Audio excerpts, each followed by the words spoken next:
문제를 한번 풀어볼까요? 그러면 이제 됐어요. 이제 다 했어요. 중요한 내용들은 다 정리를 해봤습니다. 시행령을 보니까 이번에 원래 예년 같았으면 시행령에 막 계산 문제에도 영향 미치는 것들이 엄청 많고 막 그랬는데 이번에 시행령은 계산 문제에 영향 미치는 게 그렇게 많지는 않아요. 몇 개 없어요. 몇 개 없죠. 보니까는 오히려 이론적인 문제, 이론형 문제에 영향 미치는 것들은 좀 있는데 계산 문제에 직접적으로 막 영향 미치는 것은 많지 않습니다. 거의 없죠. 보니까. 그러니까 그렇게 올해는 좀 예년에 비하면 개정된 내용이 좀 적다. 시국인 만큼 지금 그 개정된 거를 많이 할 수가 없었나 봐요. 그래서 개정된 내용이 생각보다 적어요. 올해. 그거는 뭐 그거는 좋네요. 적으니까. 그죠? 지금 시국이 좋다는 게 아닙니다. 오해하지 말아주세요. 그리고 문제를 몇 개 안 되지만 문제를 한번 풀어보겠습니다. 자, 오늘 들은 것만 문제 냈으니까 바로바로 다 갖고 있구나 지금 답을. 여기는 지금 문제만 올려놨어요. 여기는 딱 이거 그건 다 끝나고 나눠줄 걸. 여기 문제 이렇게 안 되는 이거 답 해가지고 이렇게 맞추면 나가고 못 맞추면 앉아 있고 막 이거 하고 그러면 되는데 참. 자, OX입니다. 다 OX 문제예요. 계산 문제하고 영향 미친 거 없어가지고 OX만 넣었는데 거주자가 환매 기간에 따른 사적 약정 이유를 적용하여 환매수하는 조건으로 증권을 매도하고 나는 매도인이죠. 매도하고 환매수하는 날까지 해당 증권의 매수인으로부터 지급받는 해당 증권에서 발생하는 배당에 상당하는 금액. 지금 어떤 얘기인지 이해되시죠? 그죠? 배당에 상당하는 금액은 환매 조건부 매매 차익에 해당하므로 아니죠. 이거는 환매 조건부 매매 차익에 해당하므로 이자소득이 되는 거는 누구 입장에서의 소득인 거죠? 매수인 쪽에서의 소득인 거죠. 지금 우리는 누구 입장이 지금 매도인 입장에서 요 기간 동안에 매도하고 환매선을 그 기간 동안에 발생하는 배당 상당일 수도 있고 요 증권이 채무증권이라면 이자 상당일 수도 있죠. 그럼 유사 배당 소득 또는 유사 이자 소득이 돼야 되는 거죠. 그렇죠? 그러니까 이 증권을 매도하고 이렇게 했을 때에 이게 배당에 상당하는 금액이라고 하는 거는 그 증권이 지분증권이었다는 얘기죠. 그러면은 이자 소득이 포함되는 게 아니라 유사 어디에 간다? 유사 배당 소득에 포함한다. 그죠? 그래서 이건 틀린 문구가 되겠습니다. 그죠? 2번 조각 투자 상품으로부터의 이익에 대한 수입 시기는 언제라고요? 지급 받은 날이죠. 받기로 한 날 아니죠. 받기로 한 날 아니고 지급 받은 날이다. 그죠? 받기로 한 날과 받은 날은 어머니 다르죠. 그래서 또 틀린 문구가 되겠습니다. 그다음에 이게 자본의 감소 등으로 인한 의제 배당 금액, 요거는 자본 감소로 주주가 취득하는 금전 재산의 가액에서 그 주식을 취득하기 위해서 사용한 금액, 그 주식의 취득 가액을 뺀 금액인 거죠. 이게 1번에서 이게 주식 취득 가액 뺀 2번을 뺀 금액을 의제 배당 금액으로 하는 거죠. 자본의 감소 등으로 인한 의제 배당 금액으로 하는데 이 의제 배당 금액에서 해당 주식을 취득하기 위해서 사용한 금액을 계산할 때 지금 요거 2번 주식을 취득하기 위해서 사용한 금액, 즉 주식의 취득 가액 금액을 계산할 때 해당 주식이 뭐에 해당되면 벤처기업 주식매수 선택권 비과세 특례 규정에 적용되는 주식매수 선택권의 행사에 따라 취득한 벤처기업 주식인 경우에는 이해되시죠? 지금 무슨 말인지 이해되죠? 요게 연 2억 누적한도 5억 그 비과세가 적용되는 그런 벤처기업 주식인 경우에는 주식매수 선택권을 부여받을 당시의 시가를 해당 주식의 취득에 사용한 금액으로입니다. 맞아요? 헷갈리기도 한 거죠. 부여받을 때 시가가 아니라 언제 시가예요? 행사 시의 시가죠. 시가긴 시가인데 이거 여기를 틀리게 할 줄 알았죠. 여기를 틀리게 한 게 아니라 어디 틀리게 했어요? 여기를 틀리게 하면 또 그냥 휙 넘어간다니까. 행사 시의 시가죠. 부여할 때 시가가 아니라 행사할 때의 시가를. 행사할 때 행사 가격이 실제 취득 가격 돈 주고 산 건데 그때 행사 가격이 아니라 이때 시가 행사 시의 시가를. 이걸 틀린 문구를 했어요. 이거를. 우리는 다 뭐만 생각하고 있죠? 이것만 생각하고 있죠. 그래서 그 앞에 부분 문구를 살짝 다르게 했어. 그러니까 행사 시의 시가는 이것도 틀린 문구가 되는 거죠. 자, 법인세.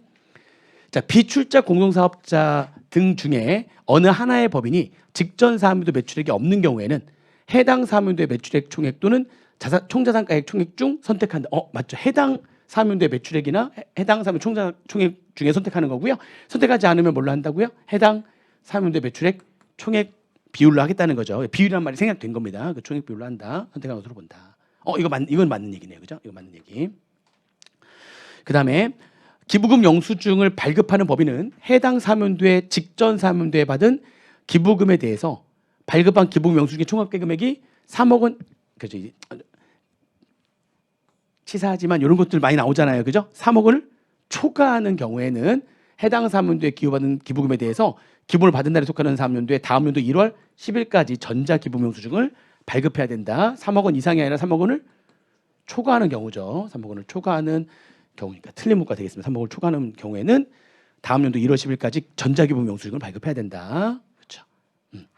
자, 그다음에 부가세 이제 한 문제씩밖에 없어요. 부가세 기법을 한 문제씩만 볼게요. 요거 있잖아요. 이거. 분할에 따라 소멸하는 법인이 해당 계약서에 기재된 분할을 할 날부터, 그러니까 이게 분할 기일이에요. 계약서에서 기재된 분할을 할 날이 이제 실제 분할일이죠. 그러니까 그날로부터 언제까지 분할 등기일까지 기간에 재화 또는 용역을 공급하거나 공급받은 경우에는 등기되기 전의 거래이므로 분할에 따라 소멸하는 법인이 세금계산서를 발급하거나 발급받아야 하며 분할 이후 존속 신설되는 법인은 발급하거나 발급할 수 없다. 아니죠. 이게 여기까지는 원칙은 맞죠. 그렇죠? 그러나 뭐 할 수도 있는 거예요. 분할 이후에 존속하거나 신설되는 법인이 세금서 발급하거나 발급받을 수 있죠. 그렇죠? 이건 예외적으로 이번에 들어온 겁니다. 이외에 합병만 있다가 분할도 들어온 거예요. 그 얘기였죠. 그렇죠? 마지막 문제고 마지막인가? 마지막. 봐봐요. 오늘 금방 끝나잖아요. 그러니까 시행령이 많지 않았어요. 많을 줄 알고 좀 걱정했는데 많지는 않아가지고 시행령 내용이 예년에 비하면 좀 적었습니다. 수업 목적 관련해가지고 물론 이제 실무적으로는 좀 많아요. 실무적으로는 할 게 많은데 수업 목적 관련, 그러니까 세액 공제 가면 막 세세한 부분들 있잖아요. 그런 것들은 우리 수업 목적과는 좀 관계가 없는데 수업 목적은 아닌 실무상으로는 좀 중요한 것들이 좀 있는데 그래서 좀 어떻게 보면 좀 다행이긴 하죠. 자, 국기법입니다. 여기 현금 영수증 발급을 거부한 자를 법정 기한 내에 신고한 경우에는 현금 영수증 발급 거부 아까 법정 기한 아까 어떻게 한다고 그랬어요? 몇 년이요? 5년. 신용카드 발급 거부는 아까 신용카드 발급 거부는 몇 개월 이내에 신고해야 된다고 그랬고요. 1개월 이내에. 근데 현금 영수증은 기간이 좀 길죠. 몇 년? 5년 이내에 신고하면 됩니다. 현금 영수증 발급 거부를 한 자를 법정 기한 내에 신고를 했어. 그럼 발급 거부 금액의 몇 %요? 20%인데 최소 얼마? 최소 만원부터 최대 50만 원에서 이제 이번에 개정됐죠. 최대 얼마로 이제 바뀌었어요? 25만 원. 해당되는 금액 포상으로 지급할 수 있다. 다만 포상으로 지급할 금액이 1,000원 미만은 없는 것으로 하고, 근데 1,000원 미만은 어차피 있을 수가 없어요. 법 문구는 이렇게 적혀 있는데 최소 얼마로 하기로 했기 때문에 최소를 10,000원으로 하기로 했기 때문에 1,000원 미만은 어차피 존재하지 않아요. 10,000원 20% 곱하면 10,000원이 안 되면 10,000원으로 하기로 했기 때문에. 그리고 독일인이 받을 수 있는 포상금은 연간 얼마를 한도로 한다? 연간 100만 원을 한도로 한다. 이번에 개정돼 가지고 금액이 다운됐다고 했죠. 그렇게 해서 정리하시면 되겠습니다.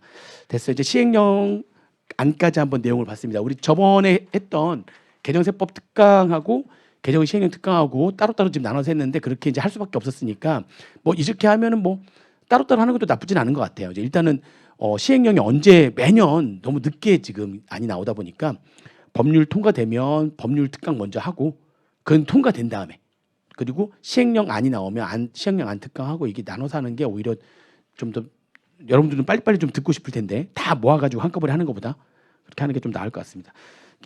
보니까 예년에 비하면 수업 목적상 개정되는 내용이 많지는 않지만 그래도 개정되는 내용들이 시험 문제 1차든 2차든 2차는 한참 중간이 여름이니까 개정되는 내용 당연히 엄청 많이 반영돼 가지고 나오는 거고요. 1차 시험도 회계사 시험이든 세무사 시험이든 많게는 9문제까지 개정된 내용들이 그 연도에 개정된 내용이 회계사 시험 같은 경우에는 금방이잖아요. 그래서 회계사 시험 같은 경우는 금방이기 때문에 개정된 내용이 많이 반영 안 될 것 같지만 4년 전인가에 9문제나 반영이 됐었어요. 세무사는 당연히 여유가 있으니까 10문제 이상까지도 반영된 적이 있고요. 회계사는 얼마 안 남았는데도 불구하고 그렇게 반영된 적이 있으니까 좀 개정된 내용들은 막 설명 한번 좀 들어놓으시면은 다 도움이 되니까 그때마다 바로 정리하고 저번에 나눠드린 것도 제가 OX 문제 나눠드렸었는데 계산 문제까지 좀 해가지고 그런 것들 다 좀 풀어보시고 하면은 도움이 좀 될 겁니다. 그렇게 해서 정리하시면 돼요.